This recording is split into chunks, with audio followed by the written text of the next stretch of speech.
Our brain is like a radio that opens up to different experiences at different frequencies. Let me explain how.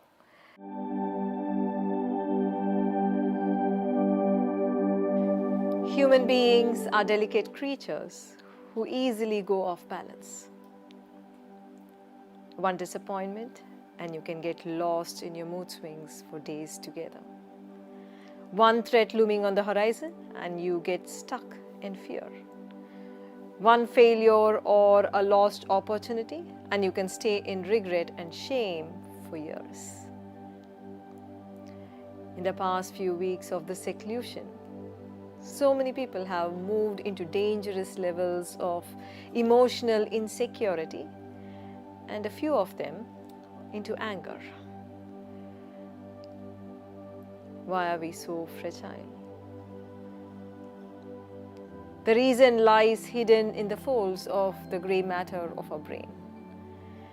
Human brain has the potential for sheer genius. It can act as a doorway to superhuman powers, like being able to manifest in many places at the same time. And there are centers in the brain which, when activated, can open your consciousness to God experience or enlightenment experiences. This miraculous human brain can also be a doorway for the untold pain and violence in the collective human consciousness to flow through, pushing you into depression. Did you know that according to the World Health Organization, there is a huge possibility of mental depression emerging as the next global epidemic in the coming 5 to 7 years? How prepared is the world for this possibility? How sure are you that every member in your family is spiritually strong enough and will not succumb to this wave of depression? How is your brain? Is it drawing thoughts and emotions of a lower frequency or a higher frequency? Let us talk today of a subject you probably have heard of, but have not fully comprehended its depth. Our brain is like a radio that opens up to different experiences at different frequencies. Let me explain how. Just as our heart has a pulse, our brain too has a pulse. There are electrical impulses that pass amidst neurons or the nerve cells in the brain.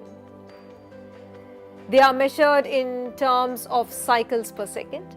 Most people for the largest time of the day experience beta frequency, which is 14 to 40 cycles per second. At this frequency, what your brain tunes into is a cacophony of thought noise. You feel like thoughts are charging at you like freight trains relentlessly, not allowing you to focus or savor anything. Living at this frequency is a very poor use of the brain as an instrument. The second frequency at which your brain operates is called alpha. Here your brain is calmer and pulses at 8 to 14 cycles per second. When your brain is in alpha frequency, it draws the power of healing to itself. Here your visualization and intention hold greater power. At this frequency, you actually begin to tune into the beautiful states of consciousness. You tune into the divine better. Prayers are answered faster. Theta is the next frequency of your brain. Here, your brain is vibrating at 4 to 8 cycles per second. If you can be wakeful at this frequency, your third eye begins to open up and you experience astral visions, visions of the other worlds. You even see and feel your own personal divine as a direct experience.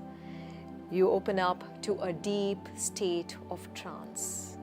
When your brain moves to delta frequency, your brain is pulsing at 0 to 4 cycles per second. Oftentimes, this is how your brain is in a dreamless, deep sleep. But if while you are awake, you can be in the delta frequency, the nirvikalpa and the savikalpa samadhi states flow through your consciousness. There is one other frequency that science has in recent years discovered. the gamma brain waves.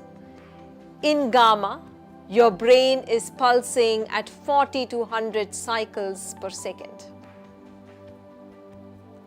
Are you wondering what your brain would tune into in the gamma frequency? It tunes into deep insight. It tunes into states of compassion and oneness. The human body is an enigmatic machine. It is an incredible doorway to mystic secrets of the universe. And the science is only beginning to grasp the mystic potential of human consciousness. Before we conclude, let me remind you, this month is observed world over as Mental Health Awareness Month. So where do you want to begin? How can you, your family and your team begin your journey from beta to gamma? You begin it with simple yogic breathing. Inhale deeply and lengthen your exhalation as far as possible. As your exhalations become longer than 7 seconds, your brain frequency shifts from beta to alpha, and you tune into states of calm, you tune into states of restfulness. Before I conclude, let me share a secret for the students. If you are a very distracted student, it is likely your brain is in beta. Before you sit down to study, practice 3 minutes of yogic breathing. Your brain will begin to pulse slower in the alpha frequency, and your attention will hold longer.